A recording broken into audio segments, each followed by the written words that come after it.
My father's voice still echoes in my head, not because it hurt, but because of the precision with which he delivered the sentence that ended 24 years of loyalty.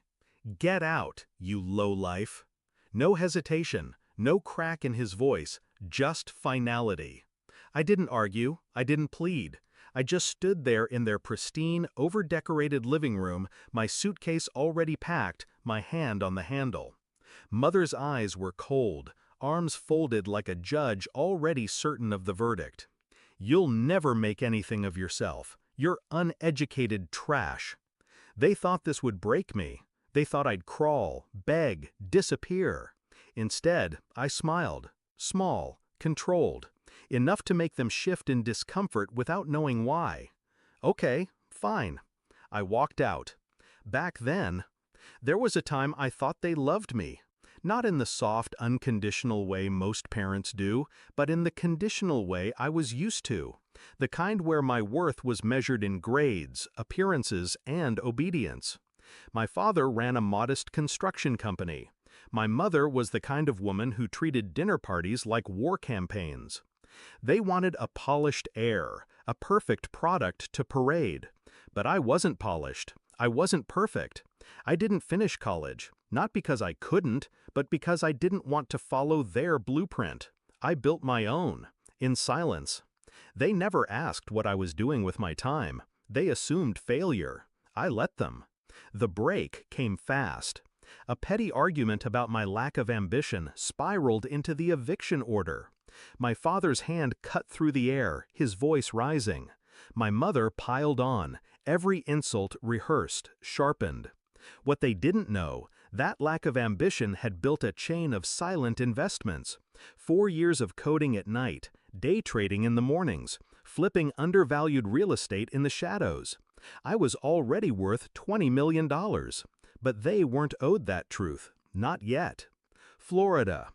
The next morning, I was barefoot on the balcony of my beach house in Naples, coffee in hand, watching the sun set fire to the horizon. They thought I was sleeping on someone's couch. I was closing on another property. They thought I was scrounging for work. I was finalizing a deal that would net 7 figures. I didn't block their number. I just stopped answering. 3 weeks later, I got the call from my sister. Dad's business is in trouble. They need a cash injection or they'll lose everything. I didn't react, not outwardly. Inside, a quiet click, the sound of a plan locking into place. Send them to me, I said. The meeting. They arrived at my beach house in clothes too expensive for their collapsing empire. My father scanned the property, trying to mask surprise. My mother stayed rigid, her smile strained. Nice place, she said, each word coded in disbelief. I invited them in, sat them at the long glass table that overlooked the ocean. Let them talk. They painted their disaster in broad strokes. A bad market, unreliable partners, sudden debts. Then came the pivot. We need help. Alone, just until we stabilize. I leaned back, folded my hands. And why would you come to me? I'm just uneducated trash, remember? My father's jaw clenched. My mother's eyes dropped to the table. Silence filled the space between us, heavy and deliberate. We were wrong, my father said finally. Wrong? That was the understatement of a lifetime. The plans reveal. I opened a folder and slid it toward them. Inside, the property deed for their home, the controlling stake in my father's company, the debt contracts I had quietly acquired over the past 2 weeks.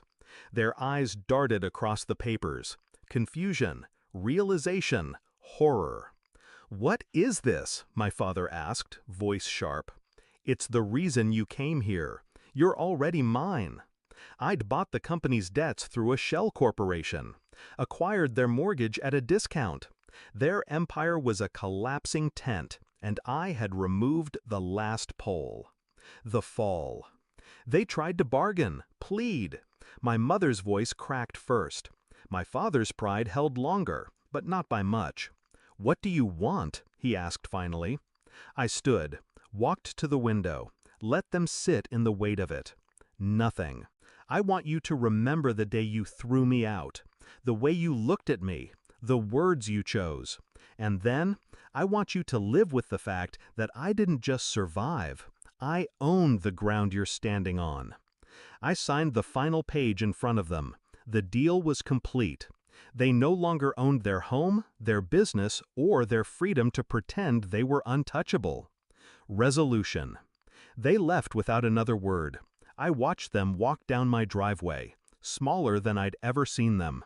No shouting, no gloating, just the quiet satisfaction of justice served cold. Some people think revenge is about destruction. It's not. It's about control, precision, letting someone feel the walls close in, slowly enough that they understand exactly who built them.